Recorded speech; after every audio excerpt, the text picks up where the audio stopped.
अस्सलाम वालेकुम नाज़रीन, अंडरग्राउंड न्यूज़ के साथ मैं हूं मिशाल अरशद। अब रुक करते हैं अहम खबरों की तरफ। मस्जिद नबवी सल्लल्लाहु अलैहि वसल्लम और मस्जिदुल हराम खाना काबा में 2 साल के तवील अरसा के बाद मुसलमानों की बड़ी तादाद माह रमजानुल मुबारक में दिन ब दिन अजाफा।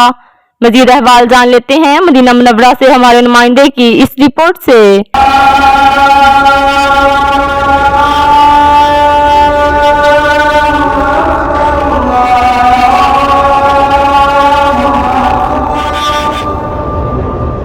2 साल के तवील अरसा तक कोरोना वायरस की पाबंदियों के सबब मुसलमानों की रोजा अक़सद सल्लल्लाहु अलैहि वसल्लम और मस्जिदुल हराम खाना काबा में हाजिरी बहुत ही कम रही।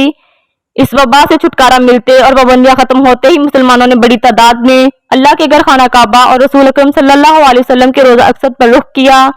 मस्जिदुल हराम में और मस्जिद नबवी सल्लल्लाहु अलैहि वसल्लम में रमजानुल मुबारक के पहले अशरे में लोगों का इतना रश बढ़ गया कि बेशुमार लोगों ने मस्जिदुल हराम और मस्जिद नबवी सल्लल्लाहु अलैहि वसल्लम के बाहर नमाज जुम्मा अदा की। पहली मर्तबा मस्जिद नबवी सल्लल्लाहु अलैहि वसल्लम और मस्जिदुल हराम खाना काबा में नमाज तरावी की सिर्फ 10 रकात पढ़ाई जा रही हैं। मदीना मुनव्वरा और मक्का मुकर्रमा के आम होटल्स में बुकिंग नहीं मिल रही। होटल मालकान के मुताबिक माह रमजानुल मुबारक से लेकर हज तक बुकिंग का मिलना मुश्किल है।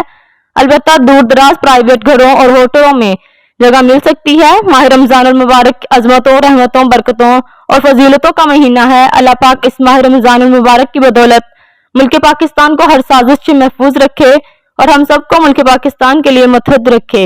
मजीद बाखबर रहने के लिए देखते रहिए अंडरग्राउंड न्यूज़।